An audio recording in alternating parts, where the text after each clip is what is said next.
What about a big old welcome back? Yeah, nice. 2019, episode 6. We are back for the new year, finally. We've got a lot of games to cover. A lot of games. And we've got a couple of prediction changes, haven't we, Ted? What? He's now sitting rock bottom of the prediction I think table. I was already, to be honest, so nothing new there. But We should just do a rapid recap of where we're at with the table. Take us through it, Ben. We've got Joe Looms, first place, 79 points. Thank you. Second place, me, 63. Louis on 61, and Ted's on a really pathetic 57 at the minute. not far off. We all knew it was coming. It was just It's a marathon, not a sprint. That's all I'm saying. Yeah, but I'm sprinting the marathon. Oh, hello. Big one. Should we kick straight off with a recap of this week's games? Yeah, let's do it. Well, So, Christmas games. Oh, this week's games. Eva, got any big games over Christmas worth talking about? I think Palace's result of Man City, you can't look past that. Yeah. Nobody crazy. saw that coming. That goal as well is Can't. crazy. Yeah, that's got goal of this season written all over. I don't think I can see It's it. definitely goal of the month for December. 100%. Don't you love when you can pretty much spot out a goal of the season before the season's finished? Yeah. Like it's going to be so hard on top. It's like the range that he hit it from as well. Like that is a silly, silly goal to score. Yeah. I can't even understand what's going through his head. Like as the ball's dropping, he must have been thinking like, "Oh, I've got to shoot here." But I definitely didn't think it was going to go in that. But it was pretty worth it, and definitely it was good for Palace as well. Because obviously, going away to the Etihad, winning 3-2. Yeah, and City had a bad run of games during that period. They lost the U's as well, didn't they? But They yeah, did, mate. They did lose to Leicester. But they've turned it around recently. Beating Liverpool was a huge result. Yeah, And they looked furious the other day when they only beat Burton 9-0. Like they genuinely looked annoyed that they didn't score any more goals. So Yeah. That's cracking to see as a fan, as a manager, and even as a player as well.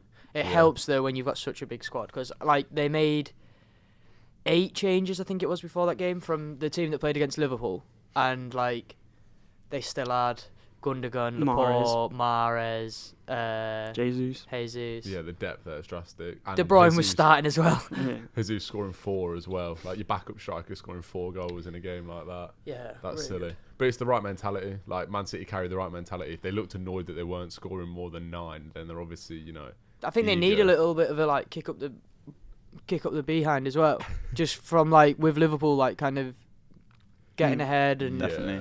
winning big games as well. Liverpool, like I felt like, especially after losing to Palace and Leicester, like the next few weeks, City will really be driving on, scoring a lot of goals. Yeah. I would expect anyway. As a neutral, that was the perfect result in that City Liverpool game. Yeah, title race because- is on now. For Exactly. Yeah, the Arsenal Liverpool game is another one that was a big game over Christmas. Yeah. 5-1. Sure. Firmino ran the show, to be fair. A lot of Liverpool, goals. Liverpool literally just showing, like the efficiency that they didn't show in the previous season. Like, And just defensive stability. Yeah. yeah. I like- mean, dispatching of Arsenal 5-1s, like. And then Good Arsenal going. scored a lot of goals as well. So Yeah. going into that game, you'd have maybe been like, if somebody had have told you 3-2 or 4-2, something like that, you'd have been like, could see any Yeah, of it's them much results more happening. But plausible. 5-1, like them only scoring 1 goal was quite surprising. I thought so. Aubameyang had a really quiet game as well. Yeah. And he's a hard striker to keep quiet. 1 chance, 1 goal usually with him. So It's that a was straight- Liverpool without Joe Gomez as well. It was Lovren playing. So Mhm. Yeah. like you got to think at the minute they're looking good. Liverpool On looking Arsenal's really side, they just got beat by West Ham. Yeah. So that's another they're in a strange poor one, run, isn't to be it? fair. Yeah, the Arsenal Didn't beat fan TV Brighton. was, West Ham doing all right as well at the minute, like turning around from they had a poor run of games and now I feel like they look like they kind of, if Arnautovic goes, they might be in a little bit of trouble. But I think Felipe Anderson's a really good player. Yeah, I wish Yeah. we signed him. He's Felipe class. Anderson's a class. I think signing. Arnautovic would be a big miss, so I rate him highly. Who would he go to, do you think? China, China. isn't it? 50 mil or 30, Yeah, 40 it's- mil or something like that. The thing is, well, I China. watched him on it. Is maybe we talk about it if he actually goes or when he goes. But his brother's his agent, and Yeah. he's been talking a lot of. Yeah, Bad when, things I've got a about lot the of things club. that I could say about agents, I think, because there's so many that don't have the best interests of their players at heart at all. We've got a real problem at the minute with Josh Maja at Sunderland, and nobody kind of knows what the situation is. But from what I've heard, Maja said to our manager, Jack Ross, like, I want to stay kind of thing, or I'm happy to stay. And his agent was just like, no, you're going. So So strange. we're at this point now where there's just, Arnautovic, am I right in saying Arnautovic's agent's his brother? Yeah, yeah. it is. Yeah, That's what I was saying. I was thinking it's so easy to appoint someone like an agent is a role in which that you can just appoint like one of your mates or your brother, and you need, if you're going to be a professional footballer, you need an agent that actually knows what he's doing really and has your best interests as well as the clubs. Yeah, Neymar's agent was his dad when he signed for PSG. I mean, look what happened there. There's always so much controversy as well when they have like their family members as their agents. There's always something really dodgy. And if you think about it, like agents get money when players sign for other clubs. So a lot of money as well. They're going to want players to move, like Pogba to leave Juventus because you'd get loads of money. It's forcing the market almost. Definitely. I think it's a nice little segue to the upcoming predictions, maybe just to chat about this week, because again there's a lot of good games coming up. We've got tonight's game. Yeah, we're actually doing this on a Monday. Just thought we'd mention the Tuesday slot was taken, so we are now on a Monday and probably will be on a Monday from today. Yeah, we'll be trying to post around tea time every day, every Monday. Yeah. And with Monday Night Football as well. Obviously, if the games are on, then we'll talk about it beforehand. But they still will be like falling into the same game weeks or whatever. But we'll still discuss. Yeah. Keep updated on the Instagram. Yeah. OTB. We'll be posting a lot more regularly on the Instagram. Get onto it. So City Wolves. Well, I don't know about you lot. I've gone for a dominant City win again, 5-1. I've gone 4-1. 4-1. They're gonna stick 5 past Wolves. I thought Wolves were solid in defence. You know, City are too good for them, but like I still think they'll. I think Wolves have done really well against the big teams this season. Like Spurs away beat them. Man City, they held them at home. They've done well against all the big teams. I mean, Leicester beat them twice, obviously. I'd really like to see them do. Yeah, we're talking about big teams. I'd really like to see Wolves put on a good show against City tonight, because I do think they've been good against the big teams. But I think City at the minute is just in like we're scoring goals. De Bruyne's just come back. Yeah. They've lost 2 games already, which is like they went on as bad run in 3 weeks or something that they did the whole of last season. So I think Guardiola especially will be like, right, if we need to win the league, we're smashing people now. So any game at the Etihad. I was gonna say at home, it's a whole different ball game as well. Like literally, they are unbelievable at home. So I don't know, maybe 5-1's a bit of a out there one. No, but we'll see next week. We'll see. Yeah, for me, with the score predictions, I feel like if you're gonna get them 3 points, you got to sometimes go for the extreme versions of the score. So, but I've gone for 3-1. But you know, Wolves Leicester. 1-0. This is next week. Yeah, this is the following week. I've gone 2-1 Leicester, because Leicester are impossible to predict. Like beating Man City and Everton away and stuff, and then losing to Cardiff and Newport. So I think I put 2-0 Wolves.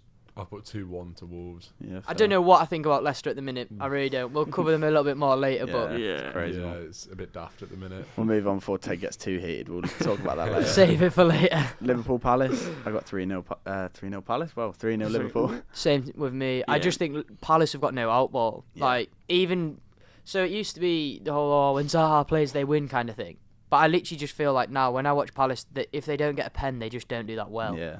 Like Milivojevic is ridiculous at penalties. But other than that, I just... Yeah, you feel like to score, they need like a set piece or like a free kick, something like special. Or not Townsend like a natural... to do, like the other games that they've won was like that's the 2 Townsend screamers, which were nearly like 2 weeks in a row. So... Yeah, I've gone 3-0 as well. I've just gone 2-0. I think Liverpool will be solid. They'll probably get a couple goals. But you hate Palace and you hate Zaha. So. Yeah, you do. Don't start that again. They score a few less goals at the minute, Liverpool. Or they just don't look as much like... They didn't look convincing in the most recent win. They don't need to if they're keeping clean sheets. Then scoring a penalty with Salah, that's all you need. True. Newcastle Cardiff, we've got a nice relegation game there. Ooh. Nice relegation game. I've gone for 4-4 on this one now. Wow. 0-0. Unlikely. 0-0. I think I've gone 1-0 Newcastle. I've agreed with you. I think at St James's, I've got to give them something. They're gonna. If there's anyone I like slating a little bit more than Zaha, it's Cardiff. Same. I hate Cardiff, especially after the Leicester Cardiff game. They beat us, and then and scored in the 92nd minute. That was really like the tipping point for me. I genuinely want Cardiff to go down. I think they're an awful team. The thing for me is I don't think that their Premier League standard whatsoever. They come into games. There's a difference between teams like Cardiff and Bournemouth, right? Cardiff come into the game. They want to shut you out. They don't want to play football, and they want to try and get one scrappy goal and win 1-0 or something. Bournemouth come into a game and they play against the big boys as well. Sometimes they get beat by the likes of City by trying to play. but at least they try and play. Cardiff are actually like an eyesore. They If you played pay for a Scotland's Cardiff right game, back up top. That's what I mean. Yeah, You told me that, and I was just like, that I expect nothing less from at all. It's crazy. Yeah, but what do you expect with Neil Warnock as manager? Yeah, you know, I I mean, mean, he's just. In their defence, I think no. they've overachieved so far this season. They spent like nothing in the summer. And I- I don't, Overachieve for how they play. I do feel I like suppose they they've got any genuinely have a points. chance of not going down. yeah, I think they do. I think that despite not playing real football or like exciting Yeah. football or anything like that, I feel like they're the team that are more likely to grind out a result than Fulham are. Yeah, definitely. Fulham lost the other day, having no shots on target. I know it's unlucky having their own goals and things like that, but like they say, Gifting Burnley that win. like they say with the team that ends up winning the league, like you've got to win games where you don't look like you're Exactly. going to win. Like Yeah. they are doing the complete opposite, and they look quite good, but they're just losing games. And I Yeah. feel like sometimes it's just when it's not your day, it's not your day, and it's kind of just not their season this season. Like, it's Yeah. just been unless they bring in some. Like I seen Cahill, Drinkwater, and Moses have all been linked with Fulham. Because They're London, If London- they go to Fulham, like that's a lot of experience, and Yeah, it is. so I feel like that could be and right through the spine of the team as well. Like your centre back, your centre mid, you've got players that have like played at top levels and won stuff. So I thought they made a few decent signings there in the summer because they signed Alfie Mawson. I thought he was decent. Mm-hmm. Yeah. So I don't know. I think Ranieri will turn them around. They've got problems. They could still turn it round, but I think that, like you say, that is the difference between them and Cardiff. Cardiff will grind out a result, to be fair to them, even though they don't play attractive football. it's difficult to predict who's going to be going down until after the transfer window because Yeah. there's a few number nines and a few holding mids that are floating around that are available for a couple of teams, and whoever picks up them players are going to be in a good position. There are a to lot of teams that need a new striker as well. really badly. Like, really badly. So it'll be interesting to see who gets signed. But Mhm. Well, Fulham have got Spurs next week coming up as well. Yeah. Can't It's see him winning. It's going to be a good game. They're at I think. home, but I'm saying 3-1 Spurs. I said 3-0 Spurs. I said 3-1 Spurs. Yeah. I have said 3-1 to Spurs. He didn't just make that up on the spot. No, I He did. I'm look at sorry. his phone. I was trying to get my. Oh yeah. And we've got United Brighton. We're going to chat a lot more about United in a minute as well. We'll speak so, about United. I got 2-0 Brighton. Yeah, I've got 2-0 2-0. United. 2-0 United, of course. Yeah, 3-0 United. 3-0 United. Glenn Murray double. Yeah, go on. Arsenal, Chelsea, Rapid. 1-0. Biggest game this weekend, really, isn't it? 2-1 Chelsea. 1-0. 2-1 Chelsea. 2-1 Arsenal. Arsenal just look too leaky for me at the minute, Mm. and I really like Yeah, Rudiger. it'll Every be game I watch interesting. Rudiger, every single game I watch Rudiger, I think like he is like an immense centre half, like a proper presence. Yeah. Yeah. Complements some of the mistakes that David Luiz makes. Yeah. All right. We can finally, after 5 weeks of the podcast, we can talk some good stuff about United, and it all happened whilst we were away. Yeah, So we've got did. we've got six out of 6 I was games. going to say, the week 6 that we wins. left, that's where it all went down, Mhm. and then that's where we left Yep, off. Mourinho's and since gone. then, For me, I thought the first 5 games was like any team could have done it. They could have got a new bounce with a new gaffer. They could have kind of had a few, like I think most of their games they would have won under Mourinho anyway. Maybe Agreed. not as convincingly, but that new manager bounce might have helped him with yeah, that. Definitely. Until yesterday when they beat Spurs. Mm-hmm. away. But with that game, I feel like if you play that way, the way that they played against Spurs yesterday, if you come up against another team, De Gea cannot make that many Yeah, saves every agreed. time they play. Agreed. He obviously had an unbelievable game yesterday, and a few of the shots, I think Ali put quite a lot of them pretty narrow Well, towards De Gea. yeah. A lot of the commentators were saying that they weren't tucked into the corner. They were they were made out to be like De Gea was.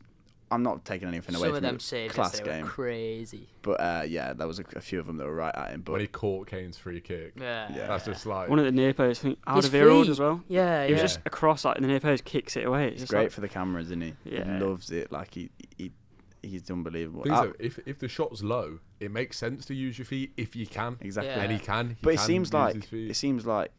he's one of the only keepers that is he's obviously the best keeper with his feet, but in terms of like saving with his feet, he's one of the only ones that convincingly does it like Yeah. most games. Every That's the game. thing, You like, see him save it once or twice or submit with his feet. Other keepers Yeah, don't a do lot of it. the time that you see keepers, if they try and save it with their feet, they end up like, parrying it into like the 6-yard box, whatever. He's good with them Just where controls he it. adjusts it and then uses his feet to like direct the ball out rather than just saving it and like leaving it in his Yeah, 6-yard rather than box. it bouncing He off him. actually like gets it out in the same like manner that you'd use your hands, which is very impressive, and that sort of like sets him apart from like the rest of the keepers in the Prem. So I feel like with United now, if they play this proper open football, they technically they could beat anybody really. They could come up against City and the game could be like 5-4. They look like conceding, but they always seem to look like scoring. Like Rashford on the ball, he's like thrilling to watch now. Yeah. He's doing skills, he's taking it past people all the time, and he's scoring goals. Like he actually is looking like a very, very solid number 9. 3 games in a row now, Prem. Yeah. Yeah, and that's what I noticed yesterday watching him. It seems like the just difference is the amount of confidence they had. Like De Gea was having, like, there were so many stats of him, like every shot on target was going in against him, but he was making loads of saves. Pogba like pulling off that pass for Rashford's goal was quality. That's the thing. United look like they want to play now. Yeah, they want to definitely. take games to people. They want to play again. They're not just trying to like sit in. I think they do need to make some defensive signings. Yeah, Definitely. I was gonna say, don't Lindelof's been great. Yeah. I just we want to make a point of Jones. Lindelof playing really well. It's just Phil Jones. He was one of them ones, you know, where we talk about Lindelof and say like he could come good. Like he's still umming and ahhing like whether we thought he was going to do it for United. Yeah. And now he actually looks like he might start to progress a bit under a new manager. Definitely. Get another solid centre back, like a proven centre back next to him. Koulibaly. Not Maguire. Alderweireld. Oh, but he just signed that new contract. But He's got a buyout clause in his release clause. contract. clause, so that means that he's accessible to United if they want to sign him. And Poch could go there as well, you never know. So the one thing was quickly. So I think United still could get top 4 purely based on the fact that Spurs, Chelsea, and Arsenal are all like semi-keen to just lose a game randomly. They are like, stumbling, yeah. You know, just they'll do really well for 3 weeks and then they'll just lose to Fulham at home or something like that. Like all 3 of them teams I could see happening. So, and I don't have short-term memory loss. I'm not forgetting United like can also lose against them teams. But if they're playing the way that they do at the minute, like top 4 aspirations, I'd say it's still quite hopeful for them. They're only 6 points behind Chelsea. Yeah, same points as Arsenal. There's a lot of there's so much talk about the whole who's convinced about United when they're only beating Huddersfield, Cardiff, etc. It's not. You can't look at games that way. You've got to, like we've said already, you've got to just look at the mentality of the players, and you can see that they are all. And you can only pushing. beat who you're playing. Exactly. Yeah. And they're not beating them like 1-0. They're sweeping them away. Like, They with dispatched loads of of goals. Cardiff, didn't they? They went away to Cardiff and won 5-1. 5-1. So, But then do you keep Solskjaer? That's Because the I thing. think if he goes like if he gets them top 4 now, I have to don't keep think him. you couldn't You have appoint to keep somebody him. else, because what if they appoint Poch and it just doesn't go well? Exactly. Solskjaer's not then going to be like, oh, I don't mind being 3rd choice, I'll come back again, kind of thing. And then they're back in the exact same position they've been trying to get out of for 3.5 years.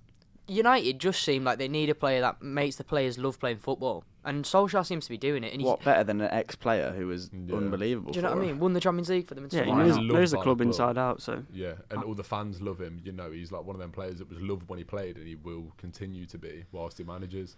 So for me, I think obviously you need to wait a little bit, see how he's doing, because you've still got the new manager kind of bounce and that. But on the most part, I could see him being there next season. I wouldn't be surprised if you saw Solskjaer there next season. yeah, I agree. Yeah, But if the stuff that Pochettino has been saying about Spurs, I can't. So before, I thought the stuff he says, he might just be trying to make the fans still stay on his side and things like that. But you can't come out and be like, I want to be here for the next 20 years, I love it here, and then go. Because I just don't Moving think like Fabian Delph. I don't think he's that guy. I don't think Pochettino is that guy. No. So I feel like he's probably going to end up staying. And I do genuinely think he really loves Tottenham. Like he Yeah. does really love Tottenham. With the new stadium coming as well. If Eriksen was to leave, though, he'd be thinking, oh no. Or if he went True. to United. If Alderweireld went to Ooh. United, you know. I think Eriksen would be going to Spain or something if he was to leave. Yeah, Yeah. I don't know. I think that would be a really good one to watch if you just follow United to see if they do make that late Champions League push. But I don't know. It's definitely possible. It's entirely possible. Well, and then they've got PSG in the Champions League as well, so it's kind of like for Solskjaer. That I think that's quite a good draw, because I don't think anybody's thinking that. Well, I mean, I'm sure there is a few United fans that think that they could win the Champions League or whatever, but I feel like coming up against PSG, you're in this point of the Champions League now where all the games are hard. You can get an easy draw, but you're going to have to play at least 3 good teams on your way to the final. To win, you have to play the best. You have to beat the best. So you might as well give it a go against PSG and just see how, like, I think, I think it'd be a especially good for game, players that. like Pogba and Martial. Like, Martial doesn't get picked in the World Cup squad. I'm sure he'd really love to go and take it to PSG and score a goal and show all them France fans, like, this is what you kind of were missing by me not being in the squad.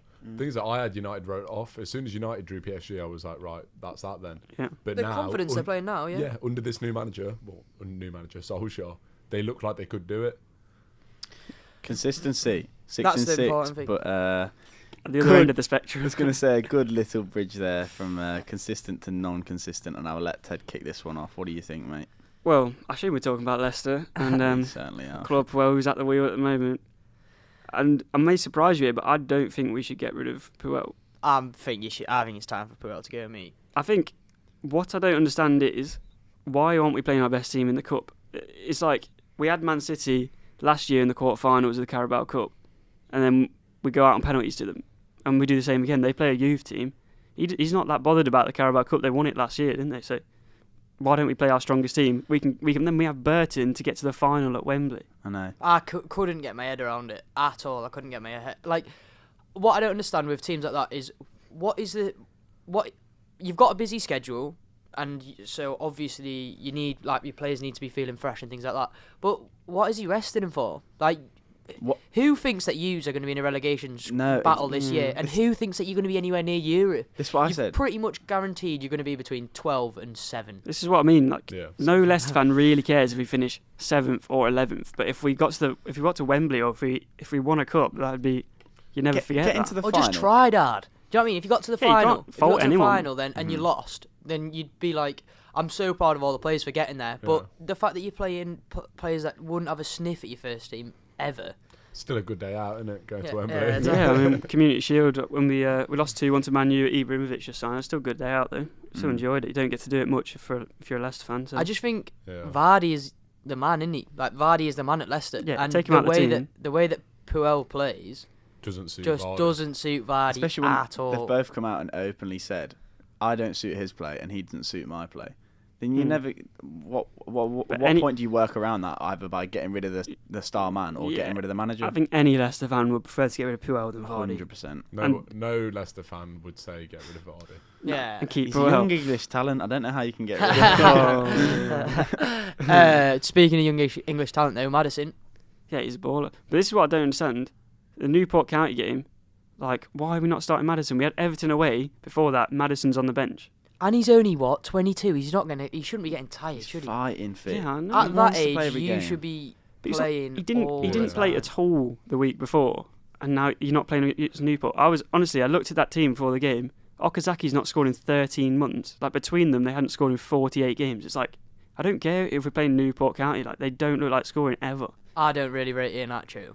No. Honestly. I remember when people used to have the all. debate of Rashford or Iheanacho. Yeah. That was a crazy time. I think, to be honest, I don't know. We've brought Harvey back now. Brought Harvey Barnes back. Yeah. Play him for at least a couple of games. If he's not up to scratch, we get that. Find out another way to work him into the team or send him back out on loan, whatever. There's no point bringing him back if he's not going to get a game. You can't bring him back if you're not going to play him. Yeah. Simple as. And he came on against Southampton. I thought he was the best player on the pitch when he came on. Yeah, he was. Speaking of that little championship link. Yeah, I know. We've got a Taking it cracking down title one run. to- Cracking title run in. Yes. Hotting up. We're going to... Well, should we kick it off with the Leeds sending a spy to Derby? Because it is a big talking point, isn't it? Big talking point. I just didn't really get it. No, it's just like, what do you learn from like having a spy in the bushes at their training ground? It's like, I think crazy. you wanted to know, Corner from tactics. what I had read, apparently he used to get like youth team players to go and spy on, like, this isn't a new thing for Bielsa. Apparently he's done it at a lot of places that he's been before to try and like find out what starting 11 and things like that they're playing. But then I think I saw Derby release this statement where they were like calling the police or something, and it just seemed a little bit ridiculous. It's not the end of the world if he knows that you're starting I know, Harry but Wilson or something that starts every game, or like Mason Mount. Like, I wouldn't be that surprised. I still feel like It's I still don't know. wrong, I still though. think it's a wrong thing to do, and I still feel like it crosses a barrier. Like It's unprofessional. there needs to be some sort of like privacy That's the in your thing. own training ground. Like, Yeah, that is true. I In think it's bad. in his statement about it, he said that it had like no affiliation with the club whatsoever. It was purely him. I'm guessing that he said that so that they don't like charge Leeds Football Club for it. They charge him because if they did that, they could deduct points from Leeds and they're at the top of the table right now. There was 2 massive games with Leeds where they won in the 90th minute twice in a row. Did you see the Aston Villa Leeds they did, game yeah. and the come on, roof. Norwich game where they were 3-1 down and they scored 2 goals in the 2 goals. 90th minute? Yeah, Crazy. I think the championship's brilliant. Like, everybody can beat everybody. And don't you think it's mad how, like, I'm looking at the table now, but you've got everyone, well, near enough the top of the table have scored either over 50 or close to 50. Middlesbrough are sat in 5th place. They've only scored 30 goals, but they've only conceded 19 They in play about 27 9 matches. defenders, that's I why. know. I'd be getting sick of Tony Pulis if I was a Borough fan. I'd be getting sick of it. But this is the thing, but as much as I understand they're playing, well, pretty awful football, but you're still sat in 5th. Yeah, and if it's going to get you to the Prem, I'm sure they're Yeah. not going to complain that much, but it would just be atrocious to sit and I watch. think the only thing is if you're Borough and you're kind of looking at like Sheffield United and Norwich, the other team fighting. So I think most clubs are hoping Leeds kind of drop off because they've got a really good gaffer and they've spent money as well. So they're kind of granted top 2. People are expecting them to get it anyway.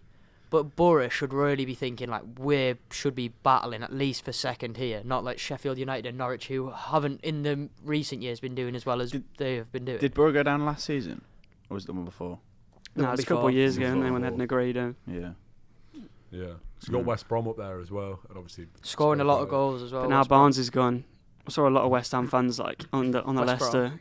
Yeah, West Brom. Sorry. Yeah, they were On the Leicester, really they were angry. fuming. Really angry. Did you see? There was a picture of him like faded out in black and Yeah. white with his arm around Dwight Gale, and someone put like he's not died. Like Yeah. he's just gone back to Leicester. No, So. but well, it just shows what he'd meant Yeah, it's to a the big, club. obviously it's a Yeah. really big. liked He was him. doing well, good. Like Hull have been turning it up at the minute as well. Mhm. Hull beat Leeds. And then obviously 5 wins in a row. Only team in the Championship. I know Forest are 9th at the minute, They are 9th at the but minute. they've just got rid of Karanka. bought in. Supposed to be bringing in Martin O'Neill today or tomorrow to be confirmed, but Interesting one that. it is a really interesting one because I think Karanka's quite a good manager. Yeah, From what I've and- seen, he seems to know what he's doing. He's got a quite clear philosophy of the way that he wants to play, and he seems to be able to like do it quite well. This is Forest's best start in the Championship in a long time, I think. Yeah. Mm. They probably think it's their best chance of going up though, and they're Yeah. probably trying to just sort of like maximise that by bringing in a new manager and hoping that he does the business. Well, they hit rock bottom this weekend, didn't they? Because they lost to Reading and they had 2 men sent off and they didn't have a manager.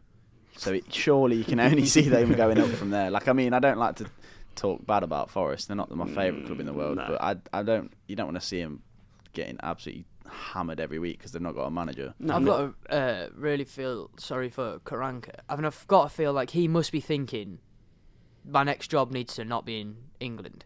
Because he got Borough promoted and then got sacked, and they still got relegated that season anyway. So what he was doing was obviously not the problem. It was more like there was other things that was going on as well as that. Yeah.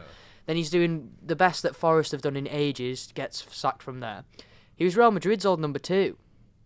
So He's got to be clued up to some extent. You know, He's what got- he's done for them yeah. two clubs is good.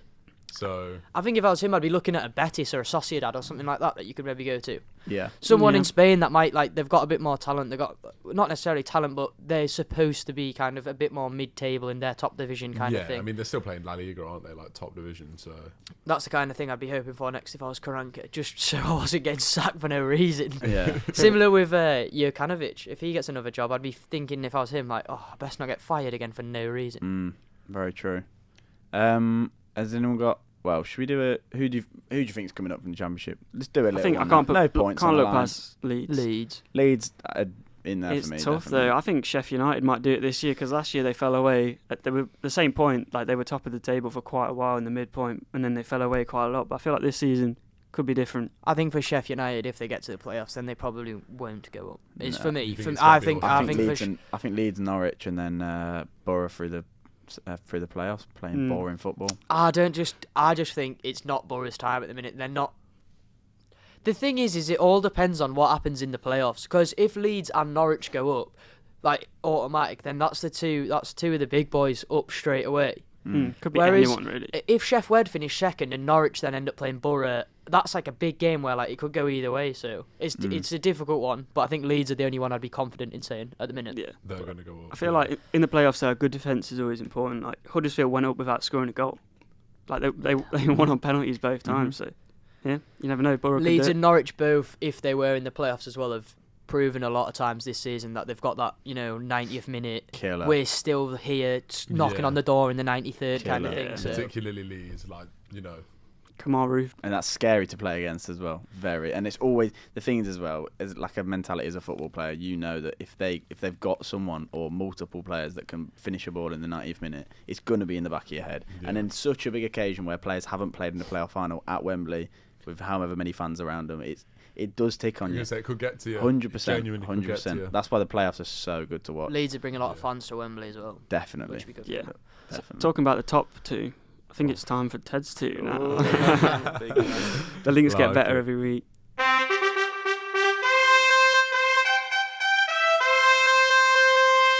Right. Well, did a little FA Cup themed one because I thought FA Cup, take my mind off Leicester losing. Nice. Look up some little facts. So, simple one. Who's won the most FA Cups as a player? Ryan Giggs. Nope. That was a big shout, to be fair. I swear you say that to every Yeah, question. no, I he's ask. got Ryan most of the Giggs. he's got most of the records for winning or playing. Yeah. Can we have a little period or a little He played for 2 London clubs, I'll tell you that. 2 London clubs. like modern? Sol Campbell. No.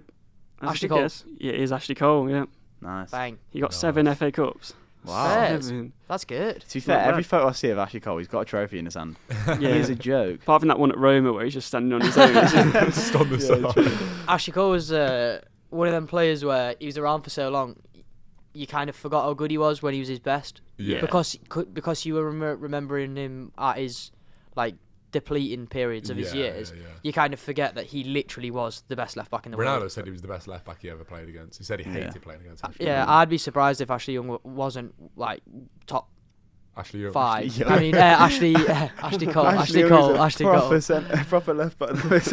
I'd be surprised if Ashley Cole wouldn't make like top 5 left backs. Yeah. Like all-time Premier League Yeah, signings he's up as there well. with the likes of like Roberto Carlos and Mhm. that, isn't he? Like, Definitely. Not Then, young though. Not actually young. maybe not quite. And then my second question, I saw this the other day after the Cardiff game, and it was how many Premier League teams has Harry Kane scored against? 28. It is 28. It is. It looms Whoa. straight I on that. seen it on Twitter the other day. Yeah, that's Yeah, crazy. nicely. Good That's stat. 28. Well, who did he score against? the other day? Cardiff. And that was the final team. Yeah, because he needed scored to- against every Premier League team he's played Yeah, against. yeah. Which is That's crazy. mental. 28 different teams. Mm. And some of them he's only going to play twice because like, they'll go down. Yeah. Yeah. Yeah. Hopefully Bora. Cardiff then. Oh, no. So yeah, I think that's cracking crazy. stat. Fair Nice. play. Yeah, two Nah, two I good enjoyed them stats too, today, mate. Ted. Love You've that, really practiced your enunciation of it. Bringing it back. Yeah. We to, really understood the 2019. question this time. So we just had to cut the episode a little bit short. We had a couple of technical difficulties, but nothing we can't catch up on next week. Be sure to check out our Instagram. We're going to be a lot more active on that this year, and we've got a Twitter account coming soon, both at OTBF Podcast. Be sure to check them out, and we'll see you next week.